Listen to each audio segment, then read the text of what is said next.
Welcome my dear students. आज का discussion का टॉपिक है why transformer core is laminated.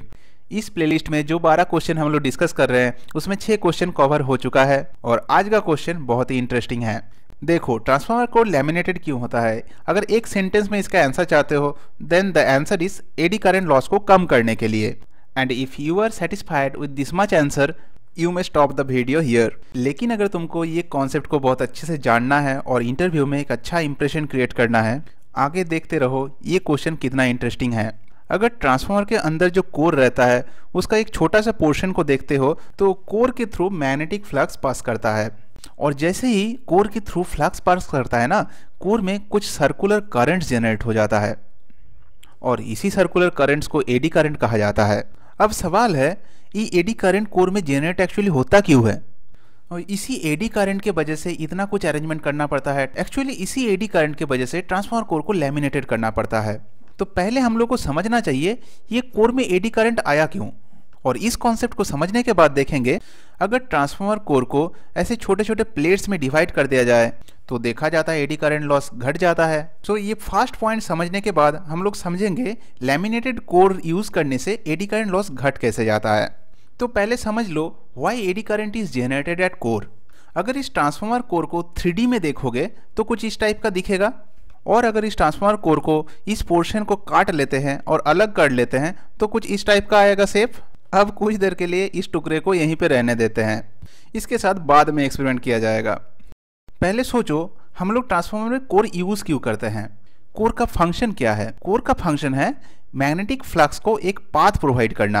अब जैसे ही हम लोग ट्रांसफार्मर का प्राइमरी में वोल्टेज अप्लाई करते हैं, प्राइमरी के थ्रू करंट फ्लो करता है और इस प्राइमरी वाइंडिंग से फ्लक्स जनरेट होता है जो सेकेंडरी तक जाता है कोर के थ्रू, और Faraday law of electromagnetic induction principal पे सेकेंडरी में वोल्टेज जनरेट होता है। सो ट्रांसफार्मर का कोर एक इंपॉर्टेंट काम करता है, फ्लक्स को एक पाथ प्रोवाइड करता है। यहाँ तक तो ठीक था, तब इस कोर में एडी करंट कहाँ से आया। देखो, कोई भी ऑब्जेक्ट अपना कंडीशन चेंज करना नहीं पसंद करता है। जैसे मान लो अगर हम लोग मोबाइल लेके टाइम पास कर रहे हैं और उस समय हम लोग कुछ ऑर्डर दिया जाए कुछ काम करने के लिए, तब हम लोग ट्राई करेंगे कुछ एक्सक्यूज देके उस काम को टालने का। ऐसा ही कुछ होता है इस केस में। जैसे ही मैग्नेटिक फ्लक्स कोर के थ्रू पास करता है, कोर के अंदर मॉलिक्यूलर मैग्नेट्स में खलबली मच जाता है। सो ये कोर मटेरियल इस फ्लक्स को अपोज करने का कोशिश करता है, जो फैक्ट लेंज लॉ में भी बताया गया है। तो अब ये कोर मटेरियल इस फ्लक्स को अपोज कैसे करेगा, इसीलिए एक करंट फ्लो करता है और इस करंट के वजह से जो मैग्नेटिक फील्ड प्रोड्यूस होता है वो ट्राई करता है इस मैग्नेटिक फ्लक्स को अपोज करने का। अब तुमको लग सकता है कोर में ये करंट कैसे फ्लो करेगा। देखो, यहाँ पे एक इंड्यूस्ड ईएमएफ आ जाता है। कैसे आता है, जैसे इस कॉइल में फ्लक्स लिंकेज के कारण ईएमएफ इंड्यूस होता है, वैसे कोर में भी तो फ्लक्स पास करता है और कोर के थ्रू फ्लक्स पास करने के कारण कोर में भी फ्लक्स लिंकेज रहता है और ये फ्लक्स लिंकेज के कारण से फैराडे लॉ के अकॉर्डिंग यहाँ पे ईएमएफ इंड्यूस होता है। अब अगर सेकेंडरी वाइंडिंग में ईएमएफ इंड्यूस हो सकता है तो कोर में भी हो सकता है। अब करंट कैसे फ्लो करेगा। सो देखो, ट्रांसफार्मर में जो आयरन यूज होता है कोर में, वो करंट कंडक्ट कर सकता है, वो कंडक्टिव मटेरियल ही होता है।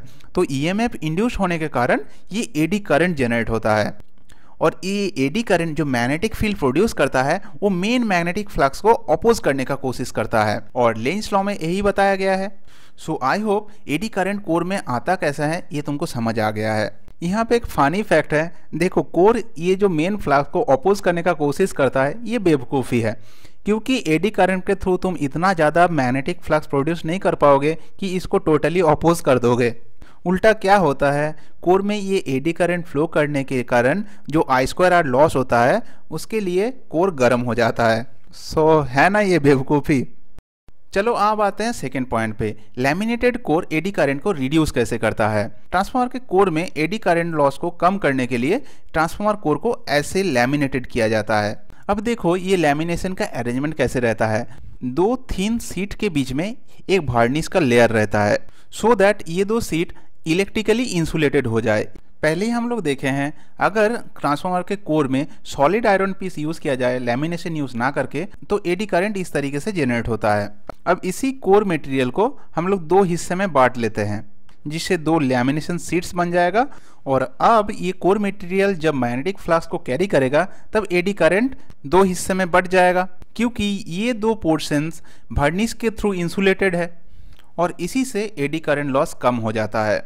इस तरीके से एडी करंट लॉस कम हो जाता है। ऐसा बोलने से क्या तुम लोग मान लोगे?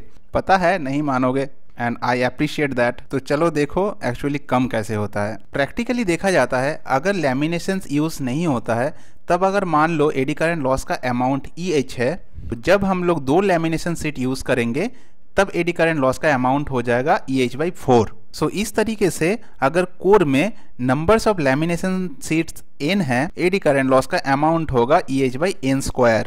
दैट मीन्स अगर 4 लैमिनेशन शीट यूज़ करते हैं तो एडी करंट लॉस 16 गुना कम हो जाएगा। तो समझ सकते हो कितना ज़्यादा एनर्जी हम लोग सेव कर सकते हैं। चलो अब थोड़ा कॉन्सेंट्रेशन लेवल बढ़ाओ। अब समझना है एडी करंट लॉस लैमिनेशन के थ्रू कम कैसे होता है। फर्स्टली ये विदाउट लैमिनेशन वाला केस कंसीडर करेंगे। इसमें मान लेते हैं कोर में जो इंड्यूस्ड ईएमएफ आएगा दैट इज E, और ये विदाउट लैमिनेशन वाला सॉलिड कोर मटेरियल का रेजिस्टेंस है R। सो एडी करंट का अमाउंट होगा E/R, और इस करंट के वजह से जो लॉस होगा दैट विल बी I²R, और I के जगह पे ये E/R पुट करोगे तो E²/R आ जाएगा। अब ये दो लैमिनेशन वाला केस कंसीडर करो। इसमें एक लैमिनेटेड शीट में कितना ईएमएफ इंड्यूस्ड होगा दैट विल बी E/2। अब E/2 कैसे आ रहा है? देखो ट्रांसफार्मर में ईएमएफ इक्वेशन अगर देखोगे तो जो ईएमएफ इंड्यूस्ड होता है वो फ्लक्स के साथ प्रोपोर्शनल है। इसका मतलब फ्लक्स जितना ज़्यादा होगा उतना ज़्यादा ईएमएफ इंड्यूस्ड होगा। अब देखो यहाँ पे तुम क्या किए हो, इस कोर मटेरियल को दो हिस्से में डिवाइड कर दिए हो, तो इसीलिए ये जो 4 फ्लक्स लाइन हम लोग शो किए थे, ये 4 फ्लक्स लाइन 2-2 के हिस्से में बढ़ गया है। अब फ्लक्स का अमाउंट आधा हो गया है तो ईएमएफ भी आधा हो जाएगा। So induced EMF is E/2। और रेजिस्टेंस कितना होगा? रेजिस्टेंस डबल हो जाएगा। अब इस कोर मटेरियल को दो हिस्से में बांटने के कारण एरिया तो आधा हो गया है तो रेजिस्टेंस डबल हो जाएगा। सो एडी करंट लॉस कितना होगा? E/2R। अगेन लॉस निकालने के लिए सेम फॉर्मूला यूज करेंगे, I², और रेजिस्टेंस एक सीट का कितना दैट इज 2R। सो यहाँ से मिल गया E²/4R। सो इसी तरीके से हम लोग बोल सकते हैं अगर दो लैमिनेशन शीट यूज़ करते हैं तो एडी करंट लॉस का अमाउंट 4 गुना कम हो जाएगा, और नंबर्स ऑफ शीट्स अगर n होगा तो AD current loss will be EH/n²। सो इस कॉन्सेप्ट के पीछे मेन फंडा क्या था? यहाँ पे हम लोग दो हिस्से में बांटने के कारण जो ईएमएफ इंड्यूस्ड होगा वो आधा हो जाता है। सो इंड्यूस्ड ईएमएफ कम हो जाने के कारण करंट भी कम हो जाता है, और करंट कम हो जाएगा तो I²R कम ऐसे ही हो जाएगा। ट्रांसफार्मर के कोर में एडी करंट लॉस के कारण ट्रांसफार्मर कोर गर्म हो जाता है, that is totally wastage of energy, और इस लॉस के कारण ट्रांसफार्मर का एफिशिएंसी डाउन हो जाता है। सो इसलिए हम लोग ट्रांसफार्मर कोर को लैमिनेट करते हैं so that eddy current loss कम हो जाए और ट्रांसफार्मर का एफिशिएंसी बढ़ जाए। So that's all for today. So चलो मिलते हैं अगले वीडियो में with the answer of this next question.